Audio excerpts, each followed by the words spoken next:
So we will start with, well, what you see already, a memoriam to Sebastian Rahtz. After this, Jim will talk about the LaTeX reference manuals, and then Arthur present the hyphenation, and then we continue in the normal respect. So there's a slight switch in the beginning. Okay. Yeah, so I do have the honor now to sort of get to the sad side of the story for this conference.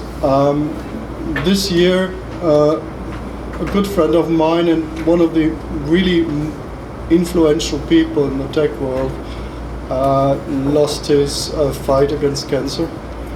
Sebastian Rahtz died much too young in March this year. And I want to honor him here with a little bit of information for those people who don't know him, because he worked largely in the background in terms of the tech world, but without him, I would say, tech as it is now would not be there. He's really one of those sort of people who did the right thing at the right time.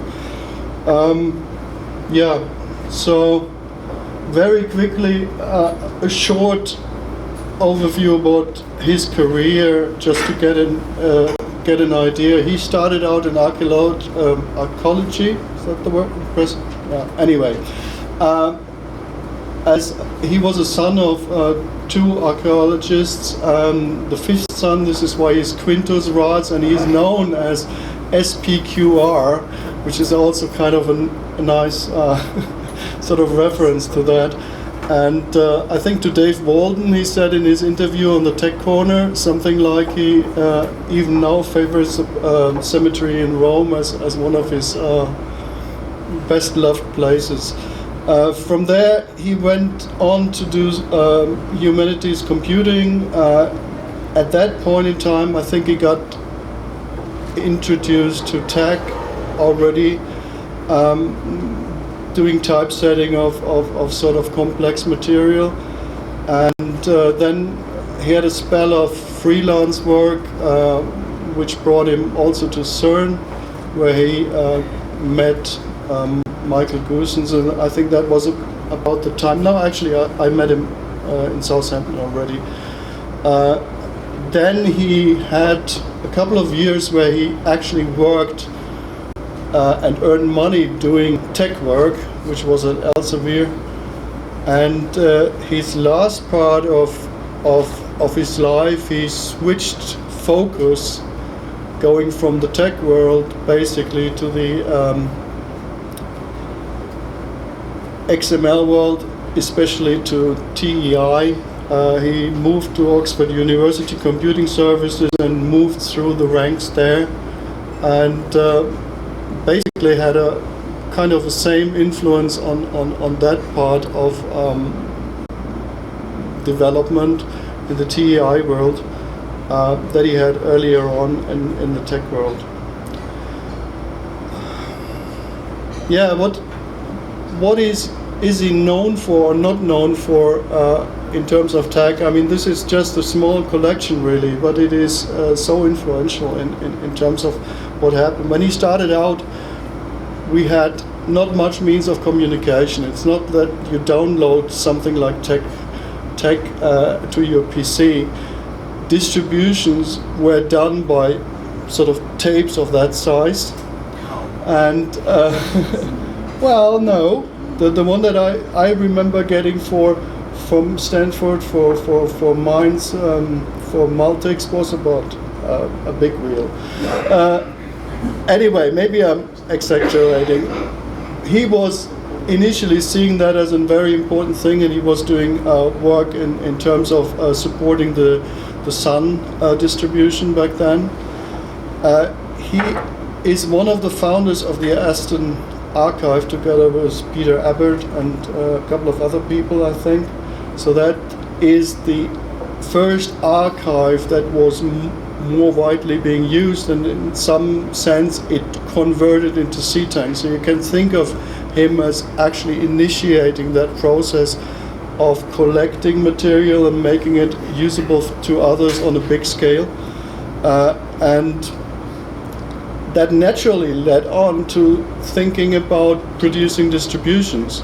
And if you own some TEC Live distributions of the earlier days, you will find that the first 8 or 7, I'm not quite sure, distributions all have, as an editor, Sebastian. So he actually built the first TEC Live, back then just for Unix, I think.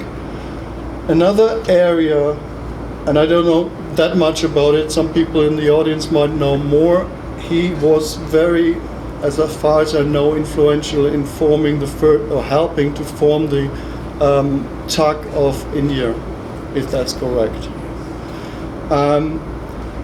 In terms of package writing and LaTeX or whatever things, there are also a couple of very important packages that actually carry his name, because he initiated them and did the first versions.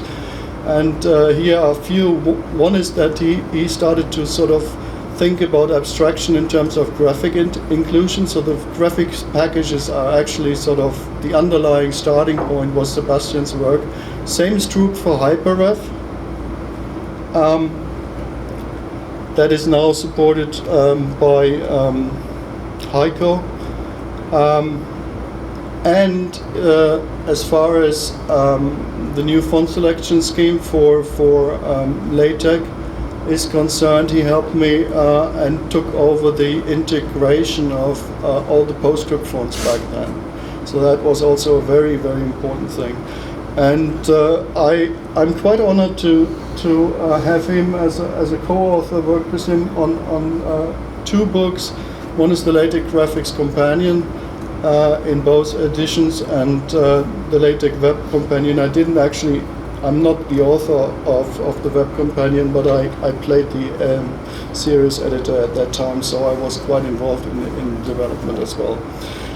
So yeah, there are probably more if you dig into it, but I mean, all of them have been very, very important to the tech community, especially getting tech out to other people. That was his work. And one of the, I would say, legacies that I took from him in that sense is he always, well, he got his things done, and when he saw them being nicely underway, he was able to give away and not held on to something that he couldn't actually any longer support. So he finished his project to a sense that either they were done or they could be handed off to others, and that was a very, very important thing to see.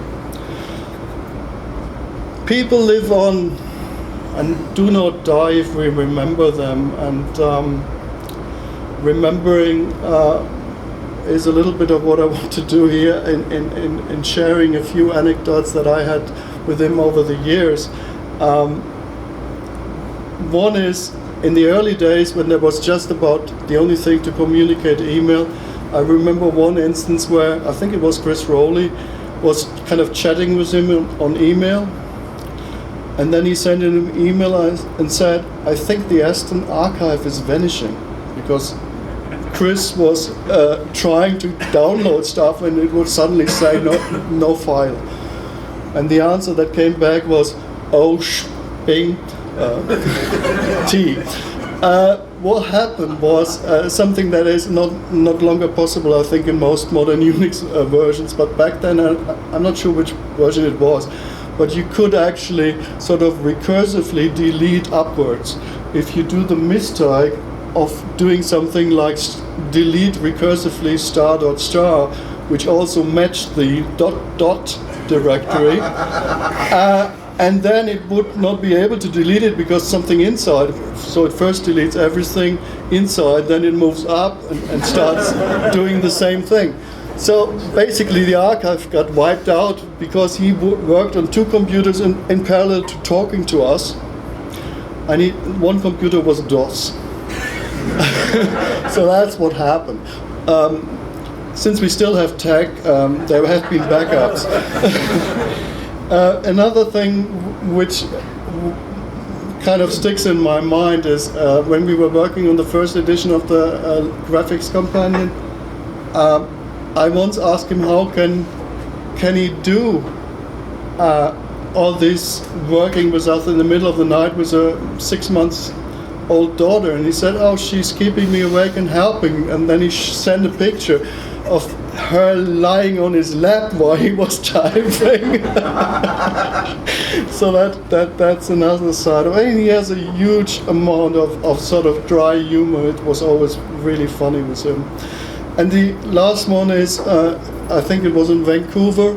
We were walking through the city, and he suddenly dragged me into a bookstore and went to the children's section, looked around, picked up a book, says, "Buy." And I looked at the book. It was a strange sort of picture on it with a young guy with glasses. And I said, "Okay, good, I'm going to buy it." And then I started reading in the evening, and about 4 in the morning, I finished the book, and at 9 in the morning I had my talk. There was a not very famous author at that time called J.K. Rowling. So that's the way I got introduced to Harry Potter, really. Okay, pictures through the years just to sort of see him and have some for those who don't know him and for those who know him. That's the early days. Sebastian Rahtz, John Hobby, I don't know who else. I might be in the background, this beard there. Yeah, Phil Taylor and me in the background on the right. Don't know where this was taken. Whoops, now let's see. How do I do this?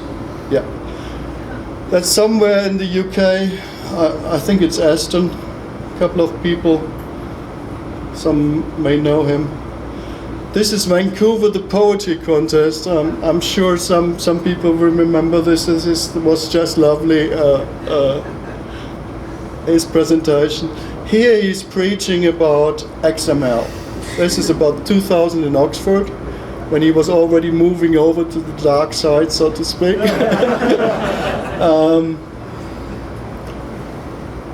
This is one I just got recently. He put it on I think the TUG side. This is his daughter in a cemetery. So again, we have the reference. A little bit older than the one from the anecdote I gave earlier. This is Ines, his other daughter. I love this picture. just fun. Couple of folks. I think it's Bremen. Yeah, this is the Seatown folks. At the time, various people. I'm not going into it here. Sebastian is posing. That's somewhere in France, one of the conferences of Gutenberg, I think, or maybe Eurotech. I can't remember.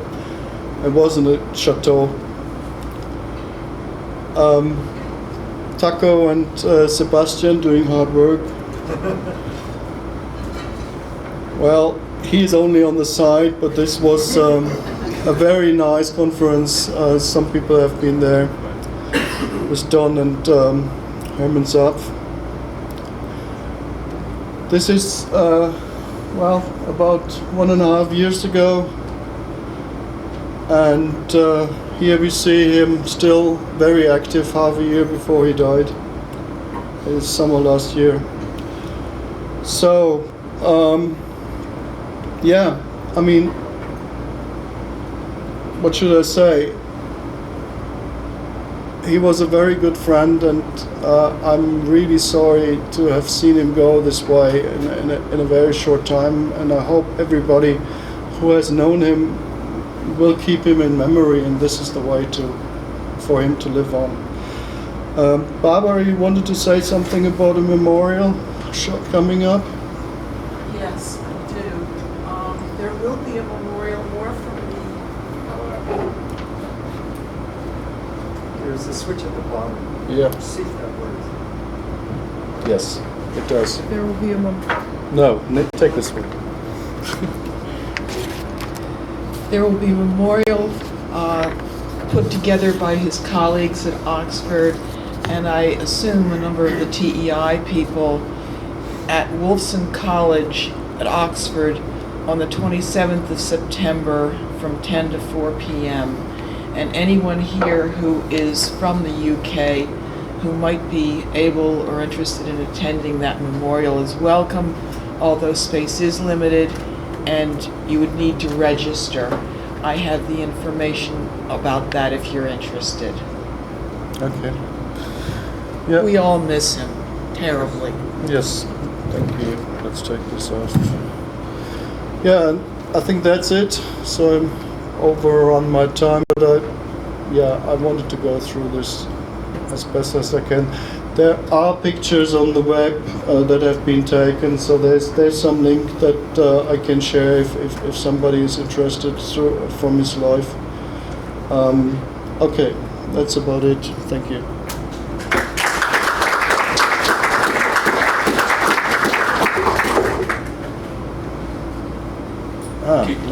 No, keep going. I remember.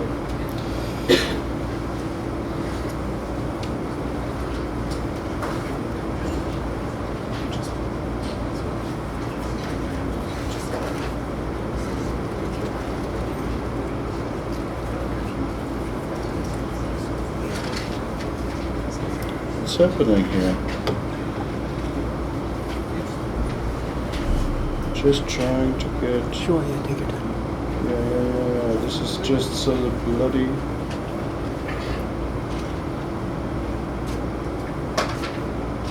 So we are looking for Hefferon.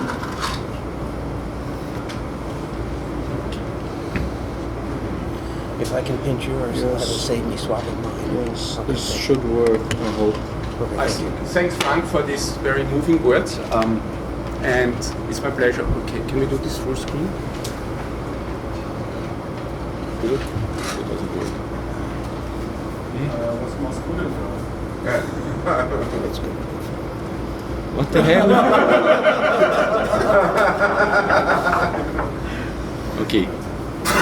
Turn the computer upside down. Yeah, that's great. It's live. Sorry, guys. Okay, Jim will talk about a lot of What's this supposed to do? Yeah, I don't know what it is. Full screen, a proper presentation mode, yeah? This is Thank what you, you do with a computer, right? So let me get started. I appreciate it, Frank. Thank you. What did you do? If everyone would stand on their head. What have you done?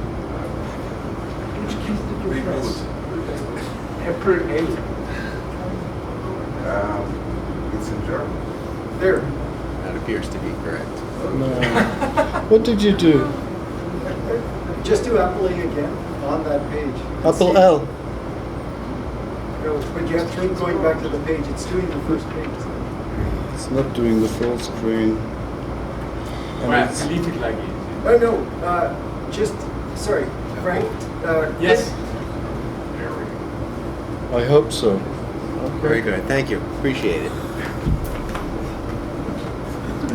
And thank you also, Frank and Barbara, for the very moving remembrance.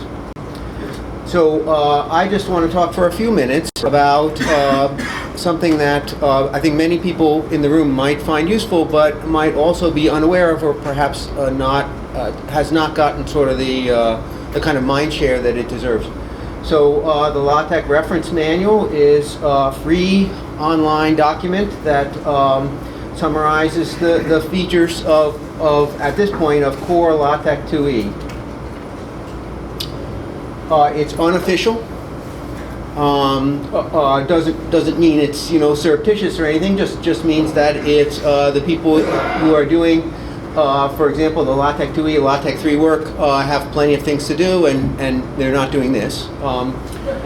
It's a reference. It's not a tutorial, not a book. It's a reference, and for a person who's trying to get a grip on what the difference is, suppose that you're trying to remember when you're typing a table command, exactly what letter you use, exactly what is the sequence of commands you have to type. You don't want to necessarily flip through an introduction and find the chapter on tables and hope you find. No, instead you want a reference. Now the project existed in various forms for a long time. Carl, I think it started out as help files for VMS. Is that right? George Greenway. So it has a long history. The things on the internet a lot of times don't die. They just keep reappearing in different forms. But I still think it deserves to be better known. I think an awful lot of people who could benefit from it have unfortunately not taken a peek. So the point of this talk is to give people the thought of taking a peek. The first thing a person might think is that there's plenty of documentation out there, and why do we need one more? And the answer is that, again, this is a reference manual as opposed to, frankly, the 58th tutorial or some other references. So it's for you know what you want, but you don't know, say, exactly where the star goes, where the square brackets goes, that kind of thing.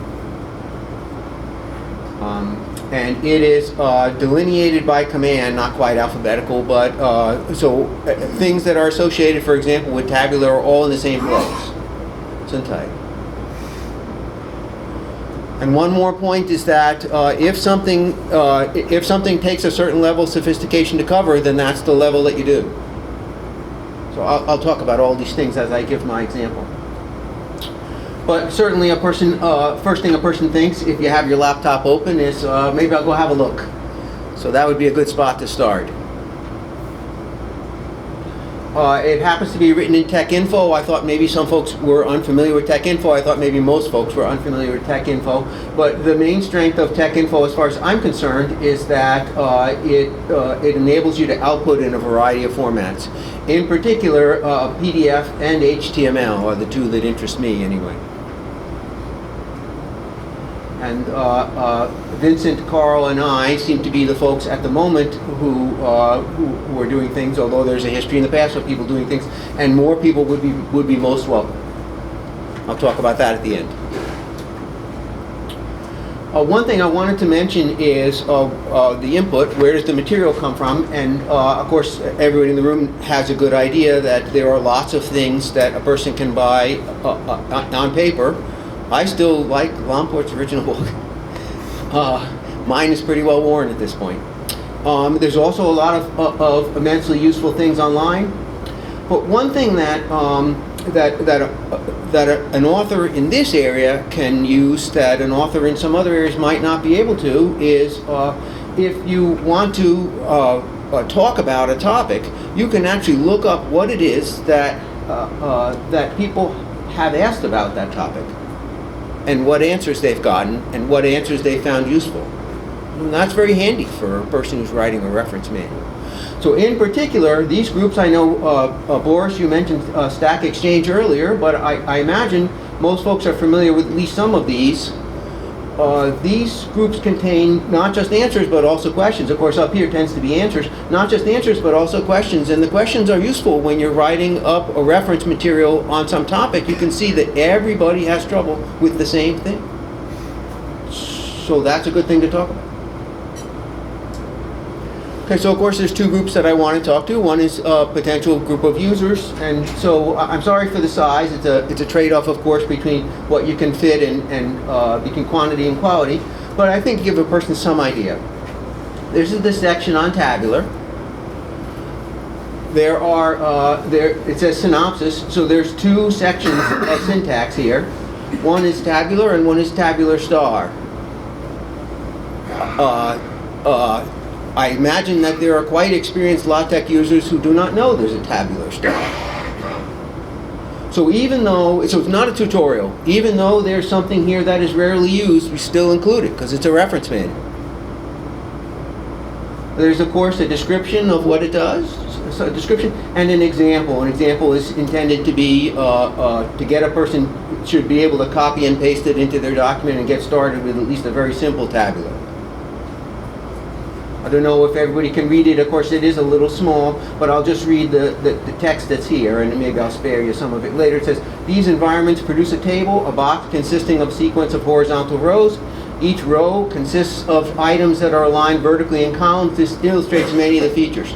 And if you're trying to teach somebody, you know, Cheryl and Sue, I wouldn't recommend that for an introduction to tabulars. It's a reference manual. Right. And the example is very simple because it's a first example, but there'll be more.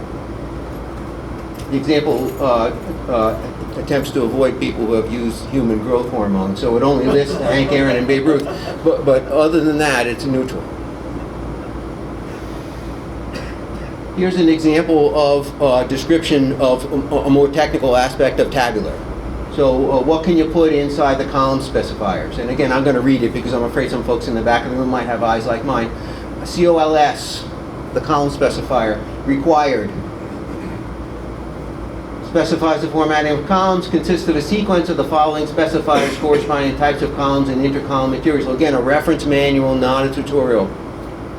And there's L, and there's R, and there's C, and there's vertical bar. And this one down here, there's a little more on the next slide about this one, @ with curly brackets. So it lists all the things that you can do in a way that a person could say, oh, that's right, it's lowercase l, kind of nonsense. So here's the @ text or space, and I picked this as a kind of a typical example here. This inserts text or space. So can everybody see that's an @ @ text or space. This inserts text or space at this location in every row. The text or space is typeset in LR mode. And again, I think that a beginning LaTeX user might not know what LR mode is, but it doesn't. It's in there because this is a reference. Not an impenetrable reference, but a reference. And when you read a reference manual, you sometimes say, well, I don't know what LR mode is, but I'll go on. Specifier is optional. You put, unless you put in your own @ expression, then LaTeX book, article, and report classes. So we talk about what it is that people actually use most often. Book, article, and report classes will put on either side of each column a space of length tab col sep. So there's a reasonably complete, please, I'd like to be, if somebody says you left out so-and-so, I'd appreciate being corrected. But there's a reasonably complete description of exactly what goes there, including some description that it actually consists of two parts. There's a 6-point and a 6-point, and they add together to make a 12, which frankly, early on in my LaTeX career, I spent at least a week on. Trying to make an environment for linear systems. If you override the default and use an @ expression, then you must insert any desired space yourself. Somebody on Stack Exchange or CTT or somewhere said, I can't understand why it's not putting in. So in other words, I typed this myself. I think I typed this. I I typed that in because when I did a Google search on questions about @ sort of stuff, I saw that a lot of people seem to ask that. Why did it stop putting in space? And then down here, one more thing that people always ask. I know it's implied by what's up here, but one more thing people always ask. I have a tabular and I wrote it flush left, but there's still a space. And the answer is you have to erase that mysterious 6 points that's at the beginning of the tabular. So it's informed by what people actually ask, but is also not afraid to put in what people don't ask, if that's required. Okay, the last point here, it doesn't quite make it, so the example that's below the screen here says this example shows a text, a decimal point between the columns, arranged so that the numbers in the table are aligned on the decimal point. Now, of course, there's a variety of sophisticated ways to do that, but that's another often asked question. How do I align a table on a decimal point? Okay, so some quick points. There's a syntax synopsis that you wouldn't see in a tutorial. And it's willing to cover things that are relatively obscure. It covers all the required and optional arguments. Sometimes I have to admit I had to look in the source code. List the default for the standard LaTeX classes: report, article, book. Report? Anyway, article and book, at least. Because that's what people actually want to know. How much space does it leave? And of course you can set that space. But what people actually want to know is how much am I actually seeing? And again, the examples, I think the examples are one that users might look for. Carl and I have a little bit of a disagreement on this point, is that I like examples that where a person says, that's exactly what I wanted to do. I'm a little less of a fan of kind of foo examples than months. Okay, so my first point is I wanted to urge users to give it a try. I think it's well worth having a look at. I find it useful. I imagine that other people who know enough LaTeX to be dangerous but not enough to be useful might also find it useful. And then the other audience that I hope to speak to, in this room especially, is potential contributors. So here is a source for the for that file that you just saw. Can you see that it says node tabular at the top? So a person notices first thing that it uses @ instead of backslashes. So you get used to it. Not really, but you keep saying to yourself, oh damn, it's an @ that's right. There's a certain amount of indexing information. It's not terribly hard. When I can't figure out how to do something, I go somewhere else in the document and see where Carl did it and I copy that. And then here's that example of tabular that I gave.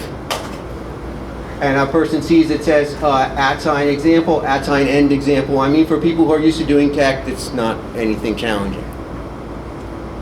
So if you are a potential contributor and you think, there's that part, I bet you Hefferon did that part because it's wrong, then you say to yourself, here, I'll go into the source code, I bet I can fix it, and you can, because for a person who does tech, it's not really very challenging. So @ takes the place of backslash. There's very little in the way of macros. It's not a whole big system to learn.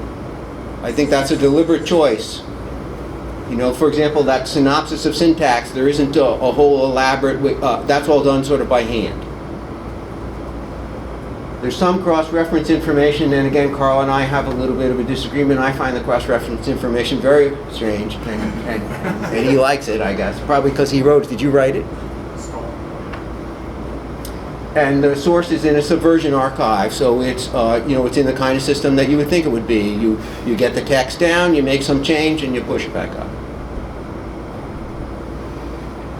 So if you're a potential contributor, if you think this is something that a person can give back with, who isn't perhaps an expert, you're looking at me, not an expert.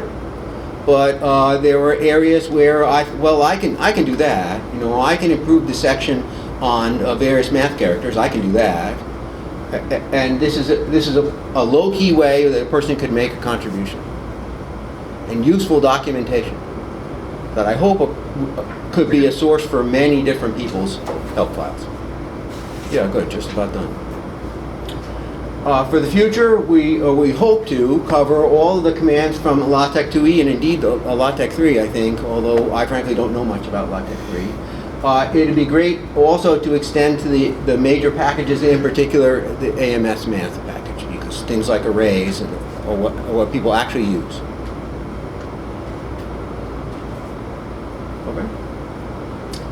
Okay, there's a mailing list for discussion. So, for example, you could send to the mailing list and say, the part about tabular is wrong when it says LR mode. That would be a low-key way to make a contribution, but you can also just see what sort of discussions there were, and that's me. Well, that's not me. That's my name.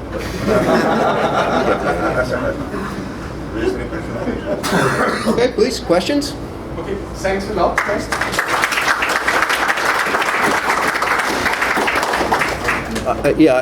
Please.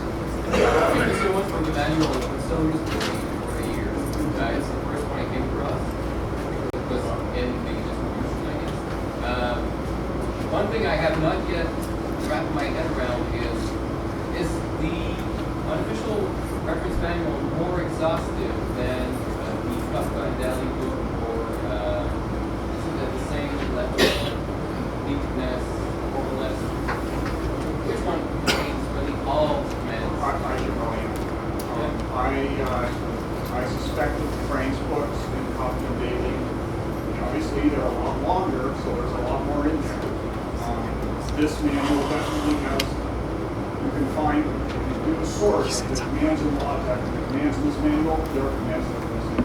Whether those commands are in Copy and Daily or Frank units here, I don't know, but I would guess that they probably are. But the intent books or anything else that would be just like And so just to add to what Carl said, so in particular, Frank's book, I'm not familiar with copyright the other, but as far as Frank's book covers, of course, tons and tons of packages, and we try to stick to the core. It says it in the first slide, the core.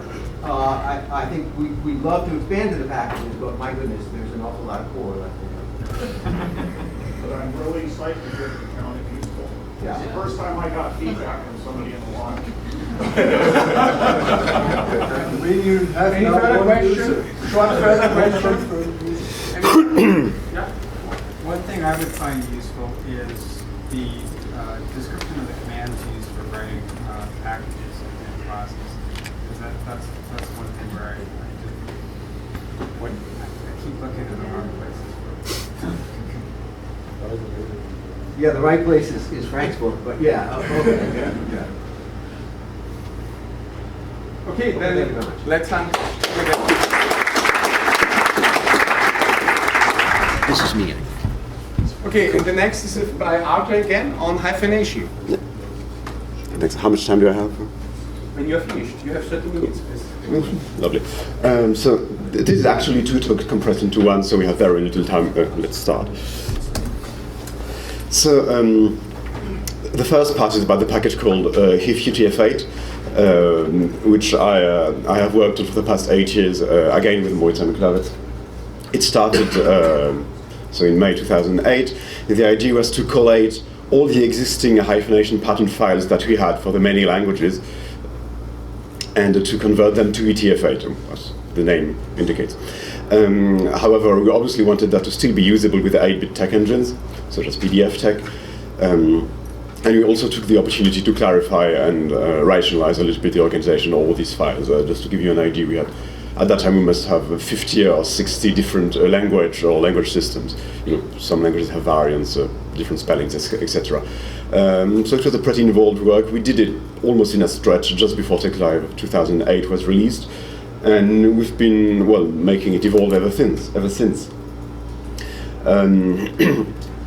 As some of the characteristics, I would really like to point out that it uses the standard called BCP47 for naming languages, or rather tagging languages and giving labels. It's a standard of the IETF, the Internet Engineering Task Force. It's a very useful thing to know if you have anything to do with language classifications, or rather even just naming languages and making lists of different things with the linguistic content. Please look into it. Don't make up your own standard. Far too many people do so.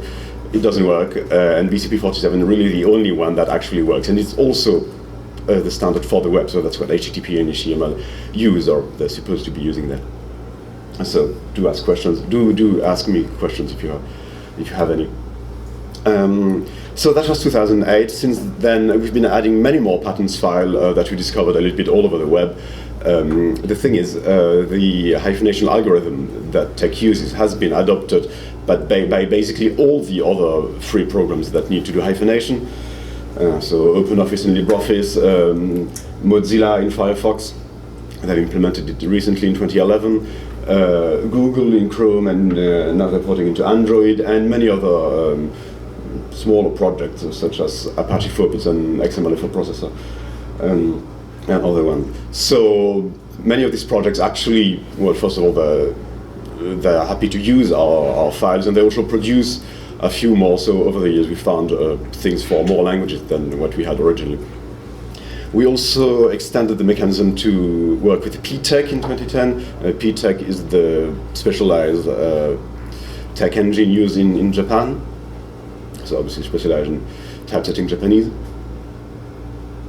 And then, well, in recent years, the major issue really has been communication with other projects in the course of these collaborations that we started. And very often we found that they're very interested in collaborating, but they need to have some other license statements. And that has been really the salient point. And so it's a problem because some people are very attached to particular types of licenses, for free software. So that generates huge discussions, but on the other hand, most authors, the people who actually wrote the pattern files, are generally happy with absolutely any license statement when you can reach them and because sometimes they're actually dead, for example. But most of the time when we ask them, could you please have your file under that or that license, they say yes, absolutely. So we came to the conclusion that the most viable thing was to release the files not in the public domain, because that's something that's actually legally problematic in many parts of the world. Not here in Canada, not in the US, not in the UK, but basically the rest of the world. Countries that were not British colonies, to sum up. So you can't, no seriously, you can't actually say this is public domain, this is legally, you know, awkward. So we use the MIT license, which is basically the exactly same ID, except that, like David Tolt was saying earlier, you still retain formally copyright over it, so that basically means you retain the right to claim that you are the author. You just affirm that legal right. And for the rest, the MIT license is a very short 3-paragraph text. You may look it up. It simply says, literally do whatever you want with that file. Just name me with the copyright statement at the top. So this is it. We also, a couple of years ago, we realized that the domain name hyphenation.org was free, so I bought it. I put some little content on it. And now we want to, you know, use that to be the main platform for any project in the free software world that wants hyphenation patterns. So I think I'm doing pretty well on time. That was 6 minutes on the first part. So for the second part, I will need that flip chart over there. And yeah, can you put it in front? That would be very nice. Thank you. And I won't be needing that. Maybe switch to the project of. I don't think we can switch it on. We can switch the lights on. Because yes, so maybe I'll just put a white background. Yeah. Oh, much better, thanks. You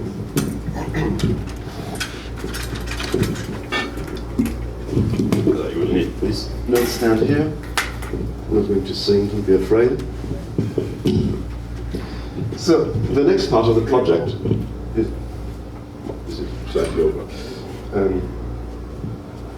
Sorry? Just careful with the cable. Yes, thanks. Thanks. So the next part of the talk is about a project I've had over the past few months, which was to rewrite the program used to generate the hyphenation patterns called patten. So this was an old and venerable program written by Frank Young under the supervision of Knut, obviously. So what Young did was to develop the original algorithm that specifies how to hyphenate words. Patgen is the pattern generator, and that's quite a remarkable program. It takes a list of hyphenated words as input, outputs a list of patterns, and for 30 years it basically has stayed identical for over 30 years. I think the original version dates from 82 or 1982 or 1983. It's been updated, ported from 7-bit to 8-bit, but actually that's basically it. And obviously it's been maintained over the years so that it's still compilable in a modern environment. But that's basically, so I actually want to show you how it works, which is something I discovered on the course because I rewrote it entirely to actually support UTF-8 because it doesn't always support any Unicode. So, just a small reminder, what we're dealing with, the actual pattern we want, are things like that. So, that's a 1, HY1, that's 1, and the string Asian, and say we have something like that too. And we use these things to hyphenate words, such as, well, the word hyphen itself, or hyphenation, or say Hydra, the mythological creature, a monster. So what we do, if we have these patterns, we match them against the different words that we have. Can you see over there? Fine? We match them against the different words. So a hyphen, for example, matches only that one pattern, HI1. I put it as a subscript here because it looks nicer. And that's what Tooth does in the temple. Here so it has to be right. So here we have two of them. We have HI1, HY1, and 1H. And here we also have two of them, HY1, HY2D. So what Young's algorithm says that once we've done that matching thingy, we look at all the numbers here, in between the letters. So you have to imagine the numbers as being really in between the letters. Here we have a 1, here we have a 1, 1. Here we have a 1 and a 2. So in this case, it doesn't conflict. We just take the highest one. One is in a very concrete sense overridden by the 2 here. And what we do is that when we have an odd number, such as 1, you're allowed to hyphenate here. So here, hyphen, in the word hyphenation, you have 2, hyphenation. And in the word hydra, actually you have no breakpoint, because the 2 in the latter pattern overrides the 1 in the other one. So that's actually the correct hyphenation. You can't break it. It's just too short. It's 5 words. So, so this is fine. I mean, obviously, I devised that by hand. These are very clear patterns. If you have only 3 words to hyphenate, it's very easy to find, correct patterns. So the question is, if you have a long list of words, and that's what Knut and Young did. They had a list of, I think, about 50,000 words. Do you want to generate by hand? And that's actually what some people do for some languages, and it works well. But some kind of craftsmanship. What Patten does is to do it automatically, and in order to do so, it uses a structure called a trie. And let's put it here. A trie is basically a big tree labeled with the letters there. So you want to put your HY here, so you have one edge of the tree here with a H, one other one with Y, and here you attach the numbers that you have here. So you here each time you have no numbers in these patterns, a 0 is implied. So here actually the array of numbers, the list of numbers that we have, is 0, 0, 1. 0, 0, 1. So you just attach this here as a leaf, and as you see, we have another pattern that starts with the same segment. So we just extend that bit with a D, and then we write in the correct numbers, which has 0, 0, 2, 0. Okay? On the other side, you have that longish string that is Asian, so A-T-I-O-N, T-I-O-N, and at the end, oh sorry, was I not speaking to the microphone? Anyway, at the end, you have all this string of letters, which is 1, followed by a number of 0, I think it's 5 of them.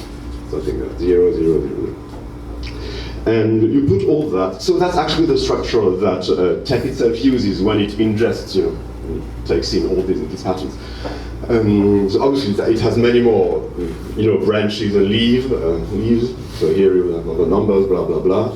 So it has that suite structure. It's a very elegant structure and simple one, obviously. You can reproduce that easily in a modern computer language. And the other pattern is that it's another kettle of fish. I mean, it uses compact structure, very intricate things. It makes it very hard to follow. But here the structure is relatively simple. You have one node here, and then it has several children nodes, etc. So a basic tree structure in computer science. And when you look at it, all these different branches with these different heads, and when you consider the multifarious nature of the project we've been working on, it really looks not like an abstract structure, but like an actual hydra with its many heads. So I'm renaming that hydra, and now, sorry, I really need to check the time. Not bad. So, now I hope you're sitting tight for that.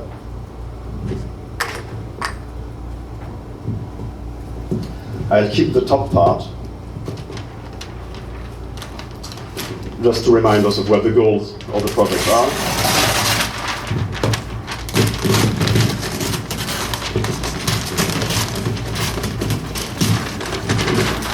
Yeah, that's good. So I'm going to help myself. So that's the goal. Okay? The list of patterns we are aiming at are the goal. This is the data we have. Lists of words with a hyphen sometimes. Data.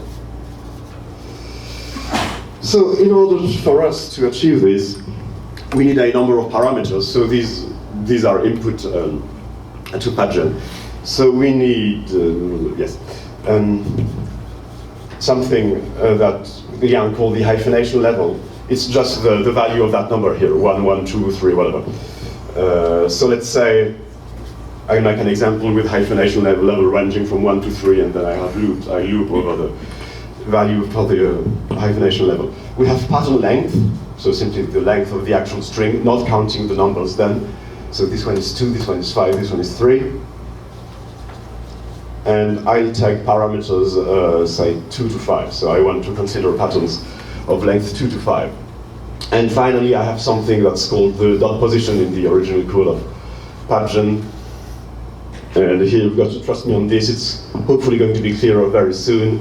It's just going to be a list of number, which is going to be 1, 0, 2. Then I think it's 1, 2, 0, 3, etc. I'll explain that in a minute. We also have 3 more parameters called respectively the good weight. It's just going to be a factor by which we multiply a number of things later on. So good weight will take 1, bad weight will take also 1, and then a threshold also 1. So now I've got to explain how the patterns are generated from that list of words. This is what it took me longest to understand, because it's not explained anywhere in the code. It's implied, and actually the only thing that the code does, it goes through every single word in the list, looks at every single substring of it of the length so required, 2 to 5, and then tries every possible position for the number in that string. So for example, it will start out with the word hyphen. So you have a number of substring, hy, yp, ph, etc. And then it starts with the so-called dot position 1. So dot position 1 is here in the middle of the word. That would be dot position 0, dot position 2. And it simply puts the value of the hyphenation level we specified. So we're looping from 1 to 3, so we start with 1. So that's what Patten does. It's considered this. Sorry, it's unlegible. Well, hopefully you can use your imagination. So Patten will generate every single possibility, h1y, y1p, p1h, etc. And then you would think, I mean, that's what I thought, you would think it takes only the one that seemed to make sense, but actually that's not what it does. It takes all of them and puts them in the trie, or in the hydra, so it generates a huge trie, something. And to each of these patterns, it associates a count, 2 counts actually, considering the number of good breaks it generates and the number of bad breaks. So this one is a perfect example, h1y. Considering that list of only 3 words, it generates only bad breaks and no good breaks. So, but regardless, it still puts it in the hydra. But it memorizes that somewhere that it has a good count of 0, a bad count of 3. This one, I think, is actually much better. It has a good count of 2 and a bad count of 0. This one is against rubbish. It's 0, 2. pH here is not legal. So and then it goes down with the full list of all the words. And sometimes it regenerates, some of the same patterns. And once it's done that, when it loops over this list of value for the dot position, after that it considers patterns such as 1hy, 1yp, etc. When it reaches dot position 2, it has a more interesting pattern, hy1, which I had considered earlier. This one is actually interesting because, as you can see, it generates 2 good breaks, 1 bad breaks. It's not legal here. So let's write it like this. And once it's done all that, once it's done all of the paths, it applies the simple formula. It considers the product good weight is that over there, good weight times the good count. The good count is the first of these 2 figures here, and it looks whether or not it's lower than the threshold. So in that case, the threshold is 1, so it's pretty low. So all the patterns that satisfy that are called hopeless and really bad because they don't generate enough good breaks. So all of these are out. And then it has another formula, which is good weight times good count minus bad weight times bad count. I really hope you can see it. So,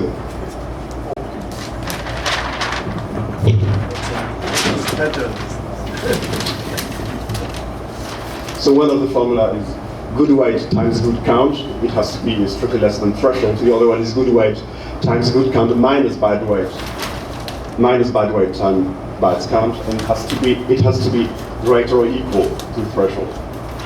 This one are called very good, so we take them and we put them in another hydra.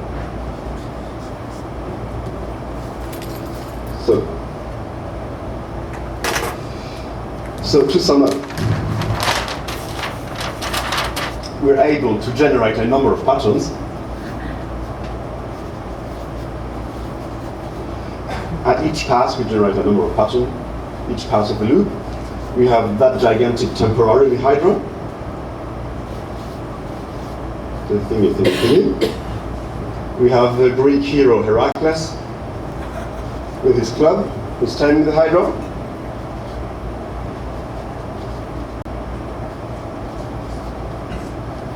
And it has a criterion to decide whether the pattern should be rejected outright, and another criterion to decide whether the pattern should be accepted finally. So for all the patterns, and some of them satisfy neither of them, so they're just kept in for the future, for the next pass, for the next run. So what it does, it finds a number of patterns that are to be culled, so it cuts off the heads. Some of the heads regrow. There we go. It finds a number of patterns that are actually good. It's perfect. Green is good. So it takes all these ones, transplant them to a new hydra, which is going to be the final hydra, with the actual patterns that we want, and believe it or not, this actually works. At the end of the day, you have something that's reasonably complete, with a number of patterns that you've considered just for the show and rejected outright just at the end of the pass. Some other patterns that were clearly very good, such as, exactly, this one was clearly very good, this one was clearly hopeless. And then, more interestingly, because some patterns satisfy neither of the two criteria, you have patterns that are pretty good and finally adopted only at the end of several passes, because this one, as you remember, was hyphenating correctly 2 words, but it needed some additional information to hyphenate correctly the 3rd word of my very short list, which was this H1D. And now we're happy, we have something, actually Paget wouldn't generate exactly that, but it would do something akin to that to generate patterns to hyphenate correctly the audio. And that's what it does.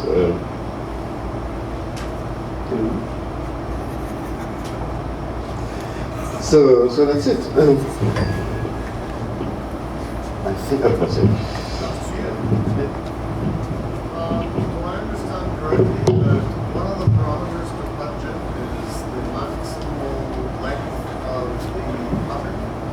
Sorry? The length? That one of the parameters to the algorithm is the maximal length of the pattern? Yes. That's. If you make this bigger, then you could go a lot slower. Yes, actually I lied a little bit. You don't give a maximum length for all the run. You give one length per hyphenation level. So for hyphenation level 1 you say 2 to 5. Then for hyphenation level 2 you allow yourself up to 7 characters of the level. Is this all programmable? Yeah, I've done it. I've written the code. No, I meant this is all adjustable. Oh yeah. The interface is not very nice. I mean, I've tried to reproduce the original interface just to check that it's actually doing the same thing. For all I can say, yes. Yes. Okay, are you finished with your presentation? Can we go to the question? Yeah, I'm already answering questions. Okay, so thanks. If you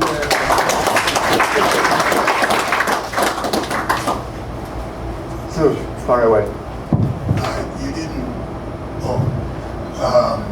didn't mention that another important application that uses the system is GROF, which I've been using for about 20 years, and it works extraordinarily well in Canadian English. I've typeset tens of thousands of pages, maybe hundreds of thousands, and hardly ever get a problem.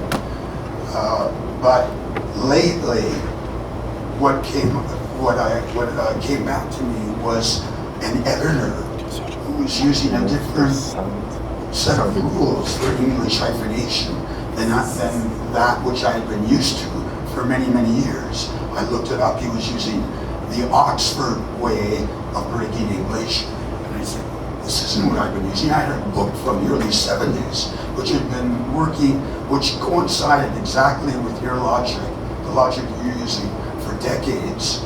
And all of a sudden, this Oxford list comes up with a different way of hyphenating certain words. I even looked it up, looked on the Canadian government style page for proper word breaking and so on, and it agreed with our old system and not with Oxford. So how do you decide? Have you come up with these? There are at least 3 different sets of hyphenation projects that I'm aware of. I've got 3 books here, one of which doesn't agree with the other 2, and all of them from Oxford University Press. Yes, this is very common. As I said, one language may have very different sets of hyphenation. When German implemented the spelling reform, they also recommended slightly different hyphenation. This is extremely common, and what I'm doing here is not programming in one set of logic. I'm actually giving people tools to programming whatever hyphenation logic that they want. Obviously, they need to come up with a list of hyphenated words to start with. But that means you'll end up with 2 English dictionaries or more. You do end up with 2. You do end up with 2 English dictionaries. Okay, good. I know how they're labeled. Further questions? It's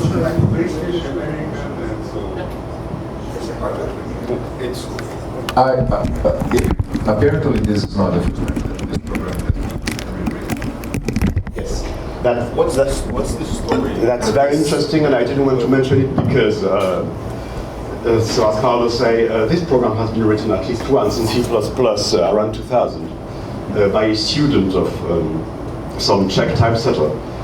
And when the student came up, it's C++ code. It's actually only usable with one particular version of the GCC. And absolutely uncompilable. I'm sure Carl has tried it. I've never actually been able to compile it at all because my version of GCC was already more recent. And I think the general understanding is that, sadly, even though that was a nice effort, it's unusable fine. I have one question. I mean, pattern generation is static for about 30 years or more, since Frank's PhD thesis. There are people having thoughts about weighted patterns. In other words, there's a big difference between being allowed to hyphenate a word and hyphenating at a certain point in the word, which is allowed but not really good, and you shouldn't do it except in emergencies. Is there any thought on your side of extending the concept to a weighted hyphenation? This is exactly my intention. This is only the beginning. I started with that because I wanted to understand how pattern worked. And yes, no, I definitely want to do that. By the way, I think your explanation about how it works is actually it is in Frank's thesis. Yes, that's true. But I was halfway through reading the code when I realized I need some other information, and then I started writing code, and it just worked. This direction. Okay. Any further question? Sorry, man. No. Well, then let's say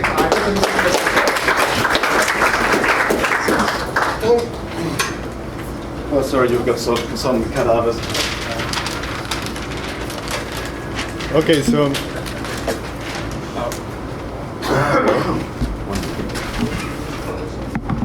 One moment, that we don't execution.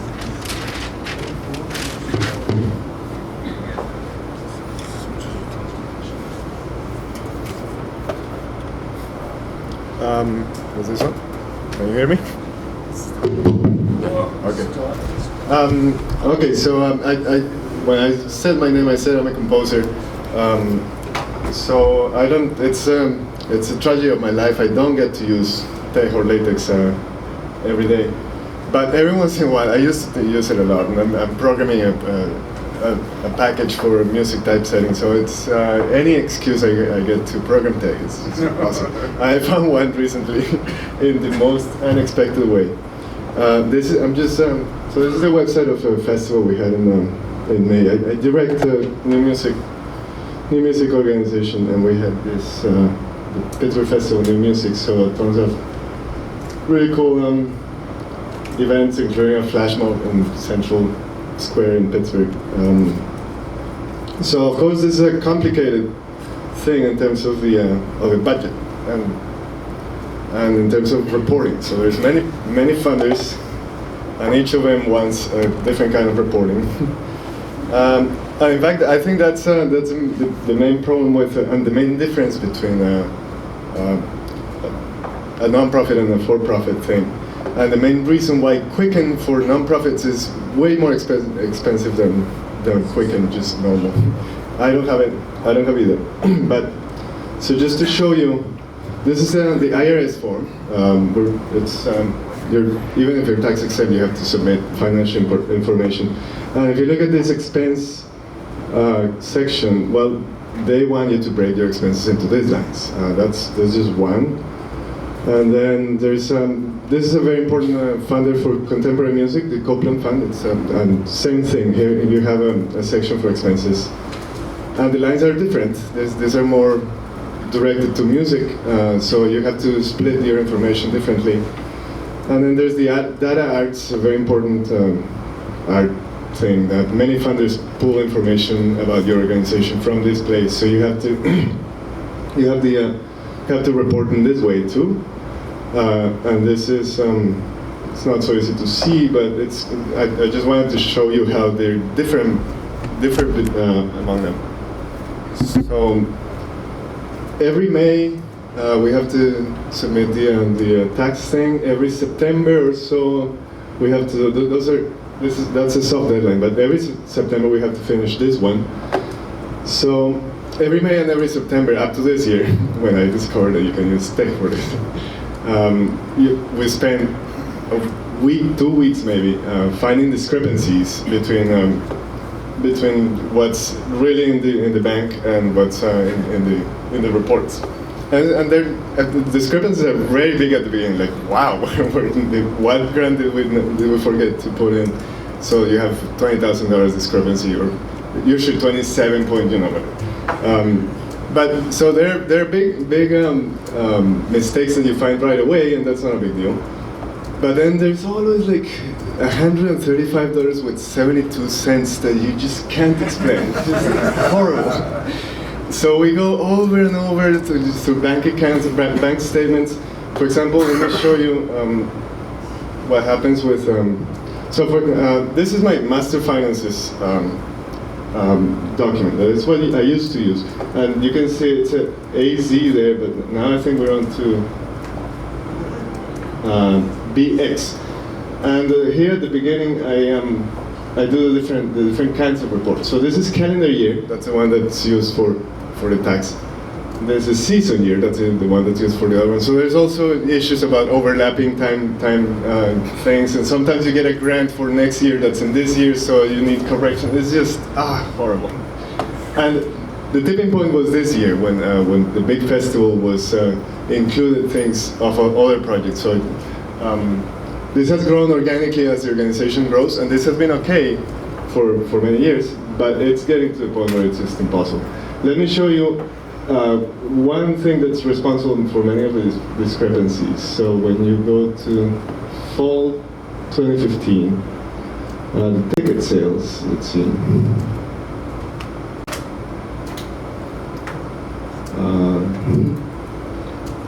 Here. So the total online ticket sales is 735, but we need to do this so we can check. And this is ticket by ticket, so the intern or the secretary is telling me, okay, you have 2 20s in a row, and then there's a 35, whatever, right? And there are mistakes there sometimes. there are mistakes sometimes that the parking that we did, like 175 for parking, was for a meeting, so we put it in the meetings thing, or we put it in the travel expenses. And one thing I've realized in all this, it's a running thread of my presentation, I guess, is that part of the problem is that this is a lot of user time, real-time user time decisions. In March of 1 year, you have a parking expense that was for a meeting, and then at that moment you decide, okay, this is a meeting expense. But then September of the previous year, you had a parking expense, a similar parking expense, but that day you were in a different mood, so you thought, well, this is a travel expense. And I think that the solution is to make a rigid, like really demanding syntax for the user. And we have many more important things to do, and that's what computers should be for, anyway. So you'll see how the tech little application I developed deals with that. In any case, that's a problem. That has been the problem. Tipping point, as I was saying, was this. So the Bueno residency was a big year-long thing that we had this year. So we had 3 big areas of it for the budget. This one was also part of a festival, which had many other things, as you saw on the website.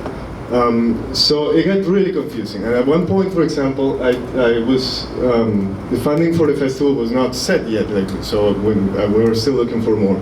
And I wanted to know how much money from this would be we would be able to devote to this. So I needed basically to know what's called a financial statement. Not only what you're planning, which is your budget, and what's in the bank, which is what has already happened, but kind of a composite of, okay, the bank has this, but we also issued these checks that have not been cashed.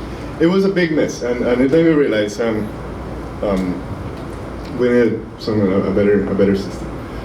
So this also, and I'm also showing you this because in my internal budget, so this is what I use. This is what really matters to me as a director and as a planner. I just use, I don't really care what's in the bank. Like cash flow is fine, but I care what the projects look like one by one. So you can see here the Bueno residency is broken into 2. There's one big grant for that, and these are. Can people see? So these are numbers that refer to different tabs here. So you can go. Well, the best one is the festival tab. This is a festival tab, and each of the events has its own tab. See that?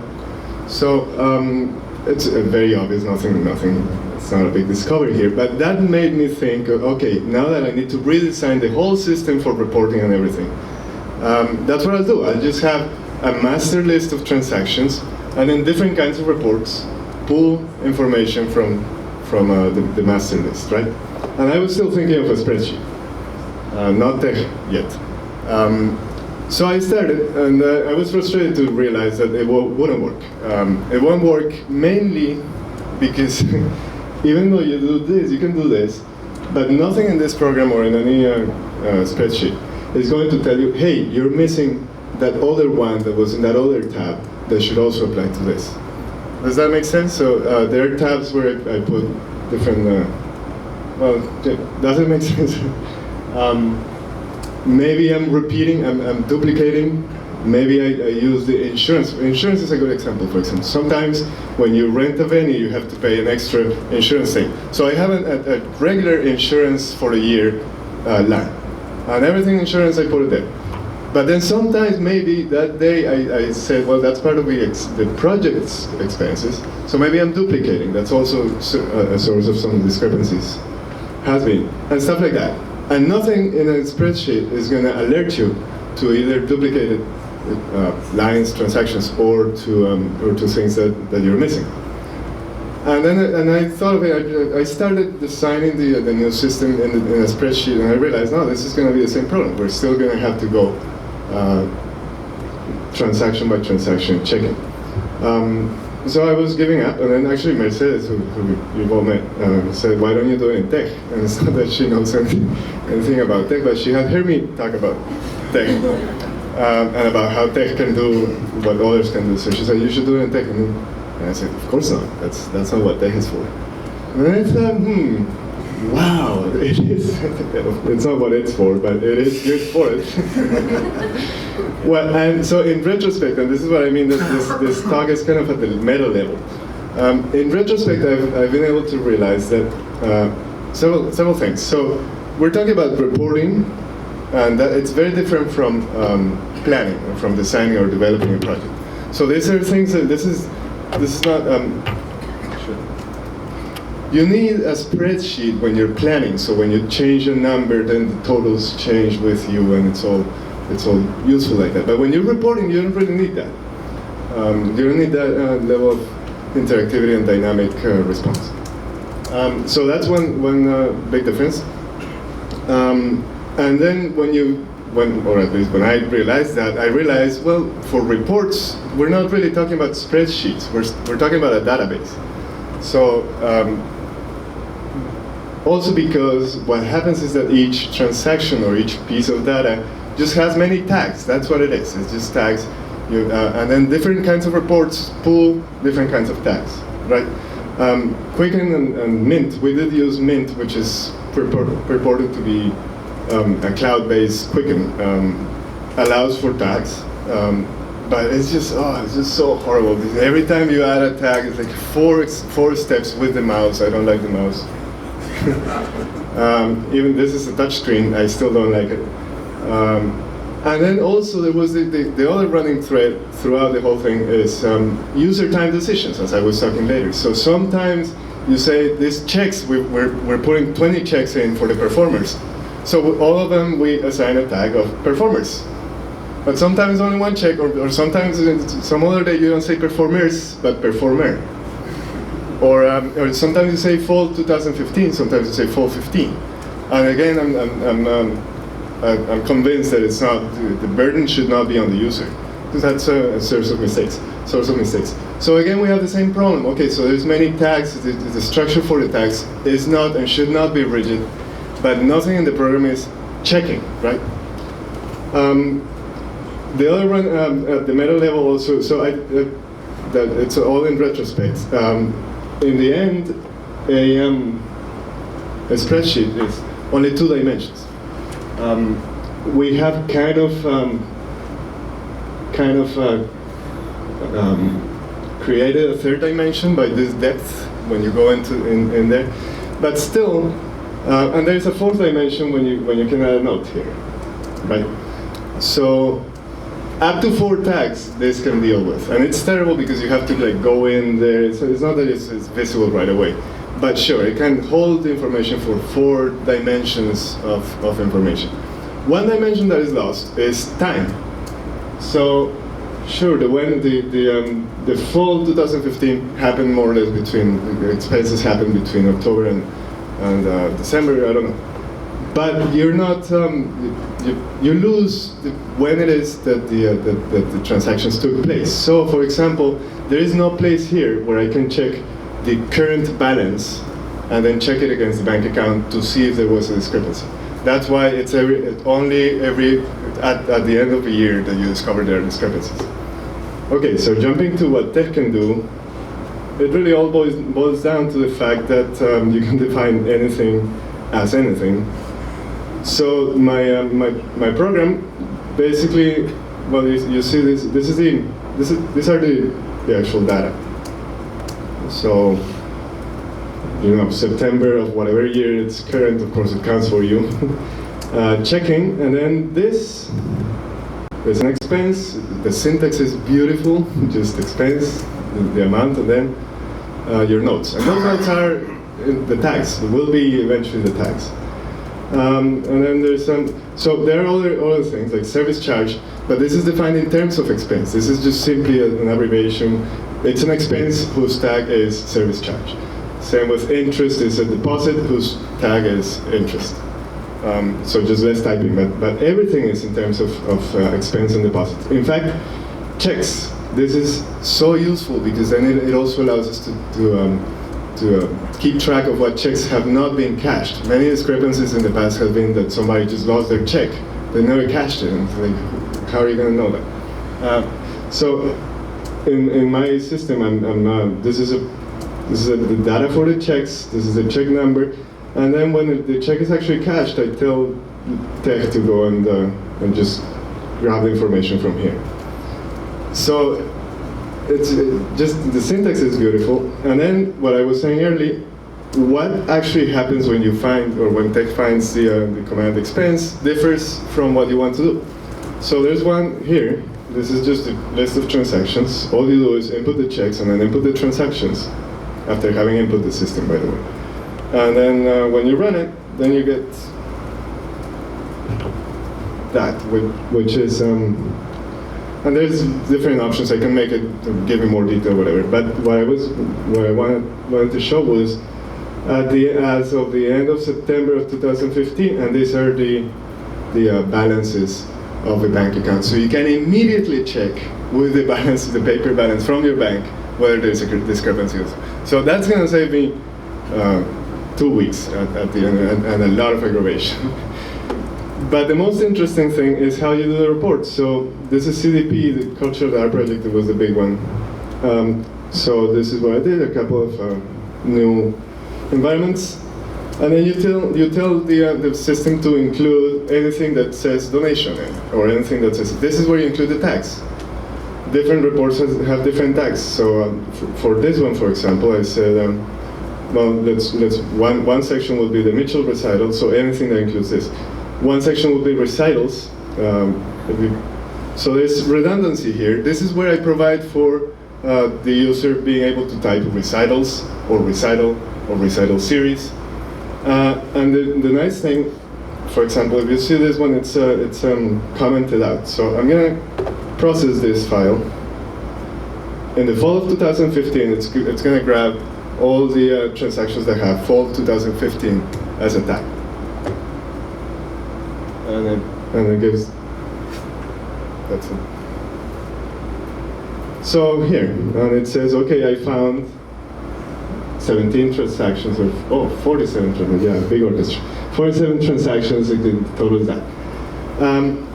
So how do I know that I'm missing the ones that say fall 15, not 2015? Because at the end, there is unassigned expenses.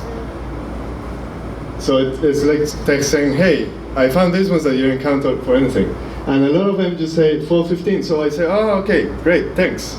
All I have to do is, well, of course I knew by now, but if I find one there that's not there, I just have to type it in the right position.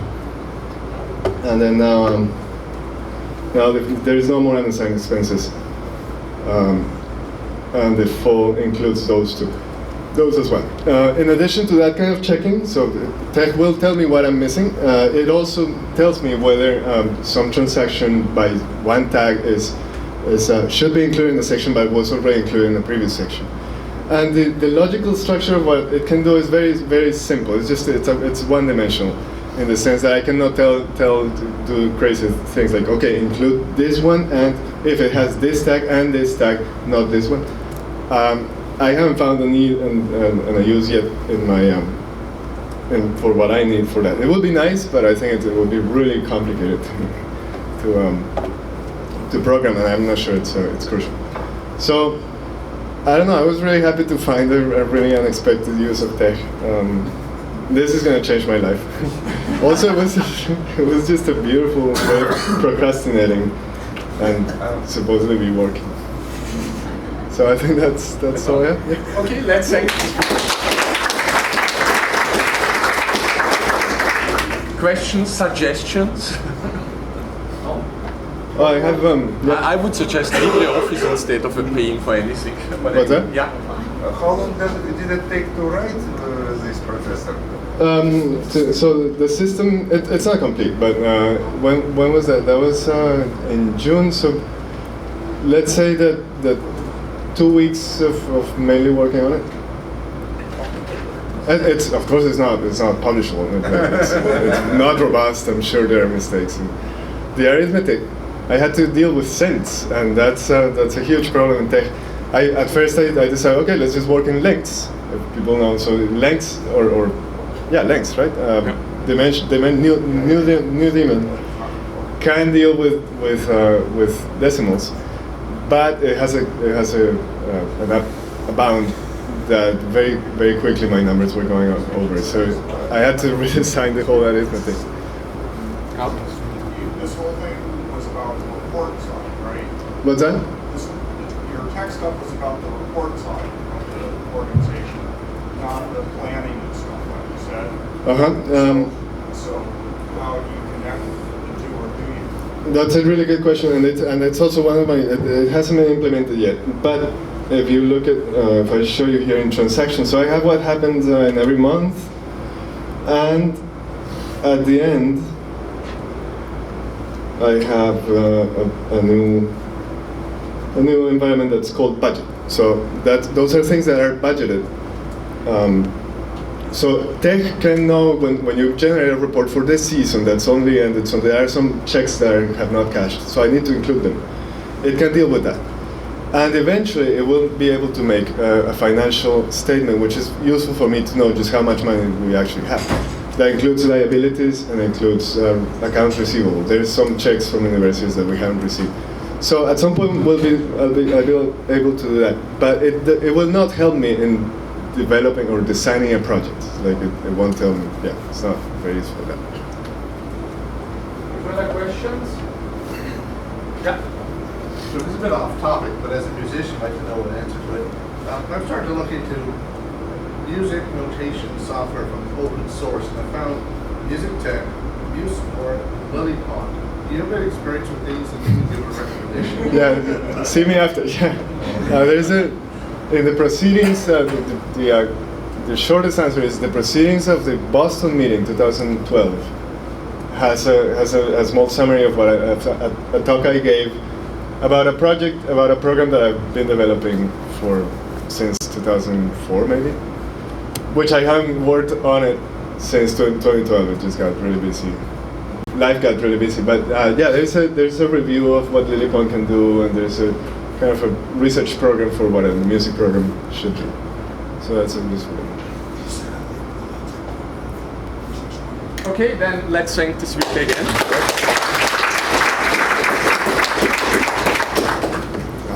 One more. I'm just using this laptop. That's easy. Okay. Just go ahead. Is your USB but I'll stay available? Yeah. There's two here.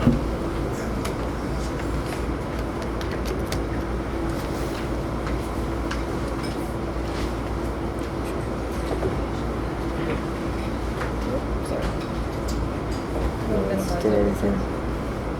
So go here. There. Can you go? Possibly. Which talk am I doing? User needs? That's who I am. Okay, last talk for today, Jennifer, on reflection of tech as end users need. Yes, please. So I bring to you a non-technical talk. Can you hear me okay in the back? I'm not used to using a microphone, so am I okay? Okay. So my name is Jennifer, and I'm representing Oak Grove High School. I'm not a student, I'm actually a teacher there. And I need to specify that every time I give a talk, just in case. This talk is, like I said, non-technical, and it's kind of more about TUG than about tech, because until yesterday, I'd never really done anything in tech before. So who am I? I teach science. I am a forensic science teacher at Oak Grove High School, and I also have a science research class. I work a part-time job because when you're a teacher in California, one job's just never enough. And I do an evening presentation 3 nights a week for Science Fair 101 for the community, where the community comes in and hears me talk about how important science is as a family affair. And on Saturdays, I work for the Academic Chess Institute, where I do youth chess coaching and host tournaments for the youth.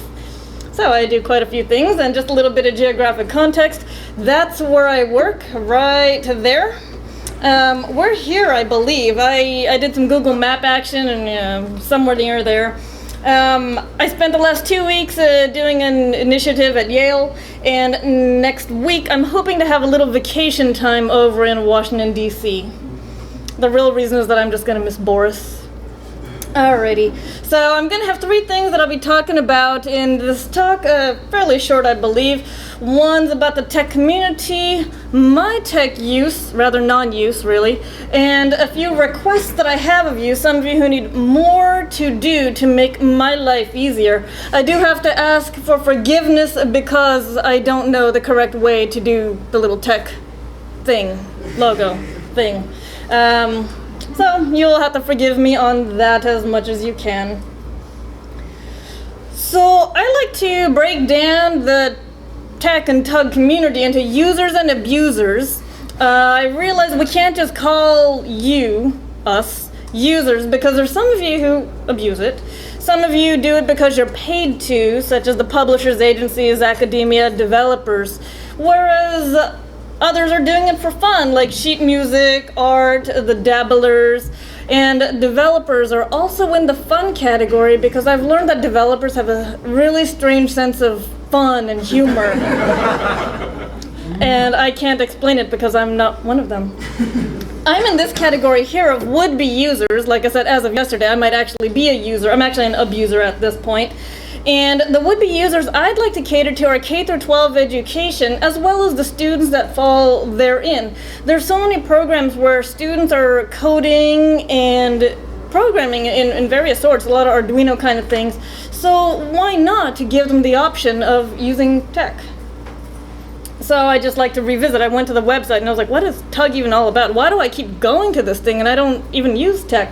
And I just had to go back to the website. Typography, font design, I was like, yeah, that's cool. Tech typesetting, I don't, like I said, I keep saying I don't use tech, but you know, I like talking to Don Knuth, and I saw him about last month or so, and I asked Don, is there anything you want me to take to TUG? And he says, when is it? And I'm thinking, Don, it's TUG, you should know when it is.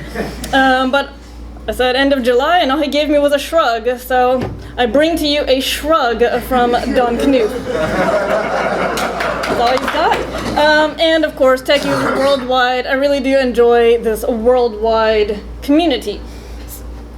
So my journeys in TUG began because of my father in 2007.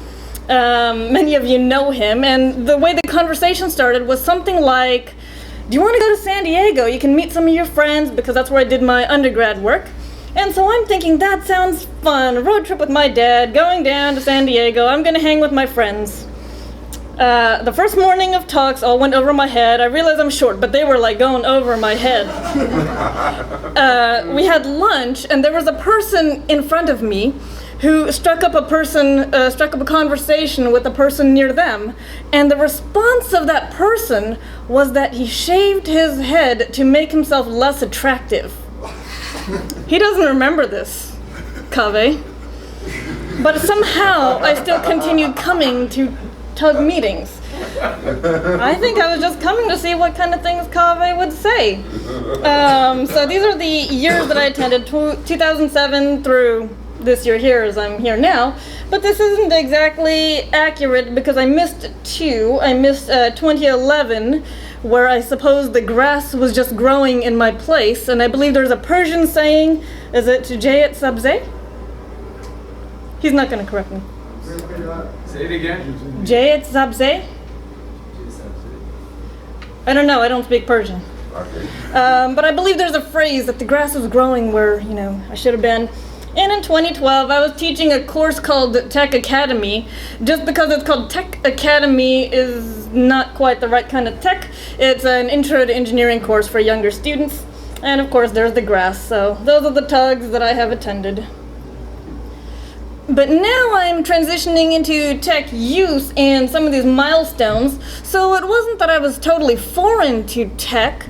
I heard of LaTeX in 1996. I was a high school student doing a science fair project, and my father wanted me to have the most beautiful document written, and to me I didn't care. I thought that what I was producing was beautiful anyway, but it did turn out quite lovely. Then you see there's a great big gap of time there. It wasn't until 2009 when I realized how useful TUG and tech, I mean, should really be to me. And that was through one of Boris's and Layla's talks where they presented information about a pedigree chart. By that time, I was teaching biology, I was doing things by hand, I was doing things in WordPerfect, where I've heard many people say in this last few days, I didn't know WordPerfect still existed. I still use it. There are new versions that come out. But in this 2009, I realized I needed to talk to Boris, and I needed him to help me greatly. So besides Kaveh, Boris is the other reason I keep coming. In 2010, that's when I did my master's degree. I had to submit my file in Word, and that was very devastating to me. I just said, I don't use Word, I use WordPerfect. And so when I had to submit this in Word, I deliberately sent it in the WordPerfect format. They did not like that, bounced back to me, and I don't see why they can't read each other, but it was a problem. When I did my defense, it was in a master's in natural science. When I did my defense, they told me I could use whatever software I wanted. I don't use PowerPoint, so I plan to use InDesign, but my father says no, it has to be the most beautiful presentation you give. So he actually typeset it for me in Beamer. It was the most beautiful presentation. This one's actually kind of nice looking. I did this one in InDesign, but that's okay. 2012, I was working for the Children's Discovery Museum. During that time, I worked on signage. Did not use tech. 2014 was like the Cambrian explosion of TUG and tech utility to me. There was a presentation on Puzzle Maker, which I'll talk about in a second, Overleaf, Write LaTeX, and Plotly, of course, and I chose Plotly for this slide just because it has the most charismatic logo, since we're talking about aesthetically pleasing things anyway. This past summer, I attended the USAR conference, and I had this feeling that most people there were actually trying to not see the tech, and they were using R to avoid seeing it, which was strange, especially since Don Knuth was a keynote speaker. And coming up, I'm hoping to typeset some chess workbooks for the company. And I, of course, have my students who I want publishing academically, so perhaps if I give them no other option but tech, they will float to meet that expectation. This is the thing that inspired me. This is a pedigree chart, I believe, of Layla's family that Boris helped with. And I think, now that Layla's got a kid, I think there should be one more circle somewhere here. At least one more. Yeah. Yeah. And so Puzzle Maker was the thing that really got me finding use in it, but there was a problem. There was a multi-step process. You need to install Python, you need to install PyYAML, you need to do it in a particular order. But then because it was so useful, I was trying to get all my coworkers to use it, except when something's useful but needs help, they come to you as their point person, and that becomes a problem. I just didn't have time for that. Created a little batch file to help them run it. It's still not enough, so they still came to me for help. So if any of you need a project, that could be nice if you could create a simple executable for this. Let's see, what else? Oh yes, Plotly. Plotly calls itself a collaboration platform for modern data science. When we use it with our students, and we mostly just use it as a web-based graphing interface, it's gaining a lot of popularity within our own school district and with the research collaborative where I work and get all my grants, not all my grants, get some grants and so on. But the problem is that I'm not super familiar with it. I'm trying to shove it upon students, and sometimes that just doesn't function fast enough. So I had some students who qualified for the California State Science Fair. By that time, we had analyzed data very quickly, and I didn't have time to deal with problems. So I cheated. I used Origin Pro. It was faster, it was quite robust, and when I say more robust, I do mean more relative to what I was doing. And I needed navigatable statistical analyses. Because of that, I couldn't use anything else. I had to use something that I already knew, something that I could do quickly and reliably. Okay, so back in 2014, I mentioned that I heard of Write LaTeX. And what I liked about it was that it allows real-time collaboration. You get a side-by-side output, and it is still customizable. I didn't have a whole lot of time to mess with it, but there were things that I would have liked to tweak had I had time. The downside of that, because it's web-based, is that it's slow. So when my students complain about it, I tell them there's little gnomes sitting in the background typing out what you need. And I don't know if they believe that or not, but I'm hoping that they'll become the little gnomes who do that eventually. That's just how the screen looks when you're actually using it. So it generates stuff off to the side, you pop some stuff in here, and magic happens over there. It's all magic to me.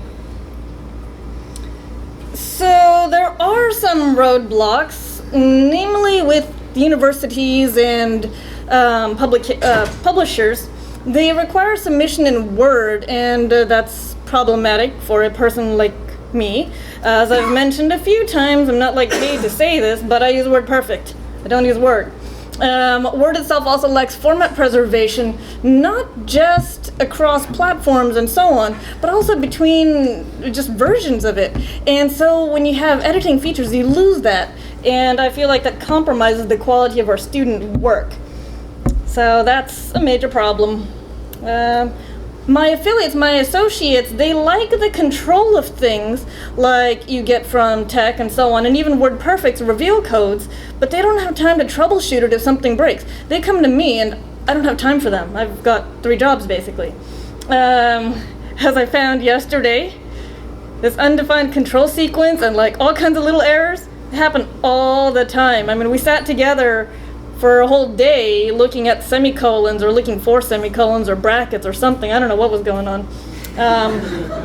But yeah, I mean, I need more summers. When looking for help online, this came up. The most common mistake is spending too long on tech coding and not getting the document written. So that's real helpful when you're looking for help. Okay, so Boris and Layla said it best in 2009. They show a little bit of the tech part. This is a slide from their 2009 talk. This thing is not user-friendly, and it's not intended to be. It's kind of your backbone. He also includes this little bit here, at least for some users.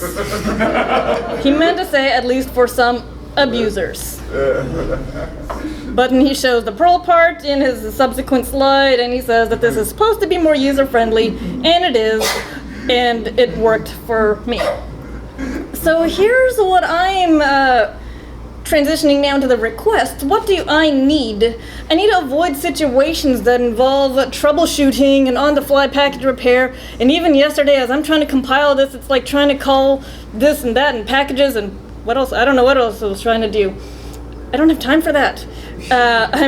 I'm a teacher. I work in a classroom, and sometimes I have 36 students in most of my classes. And so if you have even half of them talking to you at once, you have to, prioritize things. Otherwise, you'll go nuts. I've been doing this for 11 years. Still alive. So I can't deal with these errors. I don't have time for them because when you're trying to generate a worksheet or a problem set or an exam, you have a matter of minutes to get this done. What I do intend to do is that I do continue to use tech. Thank you, Sue and Cheryl, for your nice introductory thing, and Heidi and all the people who supported that. I intend to encourage student learning groups, so I'm shoving some of the responsibility from me to them. And of course, I'll continue to attend TUG. You never know who might say something strange or interesting or funny or useful. I do have a wish list for student-driven tech. I plan to have students at future TUGs depending on location. I was supposed to have one this year, but he got into college and so had to attend a summer bridge instead of TUG, and no amount of peer pressure was going to work there. And I also need a job with a little bit of enrichment time, so if any of you are employing, I could be interested. Could be lured. What can you do now? Try to avoid the phrase, it's a steep learning curve. It's what we all say, and then I was like, well, what does this exactly mean? Am I learning a lot in a short amount of time? No. Am I learning a lot with a lot of effort? No, that's still not steep, if you calculate slope and all. So this blank spaces here is that I just couldn't find a graphic to actually convey what does it mean to have a steep learning curve. The other problem with that phrase is that when you say there's a steep learning curve, it's kind of like a way to say you don't want to deal with it, that's their problem, even though some people do try to help. But when a kid is learning to walk, we don't say, oh, it's a steep learning curve, they're not going to do it. They kind of do it because there's no alternative. So if we leave no alternative, this is sounding like mind control. If we leave no alternative, then perhaps people will buy into it more and more naturally rather than having to fear it or worry about it. So avoid the phrase it's a steep learning curve because I couldn't find a graphic that conveyed what I meant. You can continue to produce interfaces to interact with tech outputs. I used TechWorks for the first time yesterday despite hearing about it for several years. It's actually quite nice for me, but what would be nice there would be to include accessibility options. I do have some blind students, and it would be nice if we had more of the hotkeys to do some of these functions. And if you could continue to share your mature binaries and executables, that would be very helpful to me. You have a wish list for those of you who like a challenge, other than teaching high school. Could you produce a floating table of contents that's exportable to PDF? I've seen, taker. I've seen it in HTML and like R Markdown and Shiny and things like that with Knitter, but I would like to see it on this end here. And I do need some help with the chess output. I need it to be a little more robust than what's currently available because I know many things exist out there, except I need something, I wouldn't say easier, but something a little more manipulatable. So, just in a quick summary, I've talked about the tech community, I've talked about tech and its derivative applications I've used, and some of my specific needs. And those of you who are perfectionists might wonder, why is this not perfectly aligned? It's because what I really mean to say is thank you for making me feel welcome in the tech community. Thank you for sharing the useful tech and derivative applications, and for taking on the specific needs of a non-user like me. So I appreciate all you have done. Okay, thanks a lot. I think all of us are happy to have this kind of presentation. We need more. So a few questions. We have a bit of time. Yes? So what exactly is the experience with the chess part? The question is the experience about the chess part. I have not used any, but I have seen several images of night tours where I can see chess pieces move around. I can see squares that are numbered and board rotation. I work with academic chess, and so we want to redo the workbooks. Right now they're mostly hand done, so we want an electronic thing that we can send home to parents as well. So basically we need chess pieces that we can input using whatever format, whether algebraic or something. There are several packages for this. Yeah. Thank you. Find me an easy one. Yes. Further questions, comments? People are hungry. Yeah. What? Okay, well, let's thank the speaker again.